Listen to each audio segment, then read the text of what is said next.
Assalamualaikum warahmatullahi wabarakatuh. Perkenalkan, nama saya Aldi Rayhan Firmansyah dari kelas manajemen semester 3 Universitas Putra Indonesia. Di sini saya akan merangkum hasil dari pertemuan ketiga dari mata kuliah Hukum Bisnis yang telah dijelaskan oleh Bapak Dr. Muhammad Rendy Adriyayandi SHMH.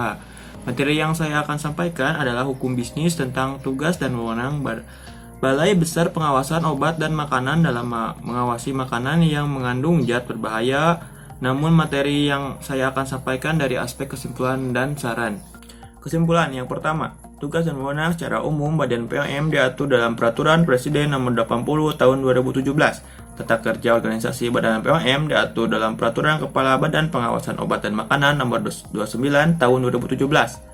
Tugas dan fungsi unit pelaksanaan teknis Badan POM pada Peraturan Kepala Badan Pengawasan Obat dan Makanan Nomor 12 Tahun 2018. Tugas yang mengandung zat berbahaya sesuai dengan peraturan perundang-undangan yang berlaku. Yang kedua, tindakan yang dilakukan dalam mengawasi makanan yang mengandung zat berbahaya dan beracun diatur dalam peraturan bersama Menteri Dalam Negeri dan Badan Pengawasan Obat dan Makanan Nomor 43 Tahun 2013, 02 Tahun 2013. Dengan adanya tim pengawasan terpadu, Badan POM melakukan tindakan pengawasan terhadap makanan yang mengandung zat berbahaya dan beracun dengan pengawasan pre-market atau pra-pasar dan post-market atau pasca pasar.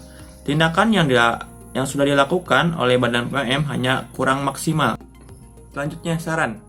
Yang pertama, Badan Pengawasan Obat dan Makanan sebagai sebuah lembaga pemerintah non-departemen harus menguatkan kembali kinerjanya sebagai bagian dari pemerintah. Pemerintah melakukan fungsi pengawasan secara seksama terhadap makanan yang mengandung zat berbahaya yang ada di lingkungan masyarakat untuk lebih aktif dan terencana, dan direkomendasikannya untuk ada peraturan yang mengatur tentang tugas dan wewenang secara jelas mengenai Badan POM berdasarkan komoditinya, termasuk makanan yang mengandung bahan berbahaya.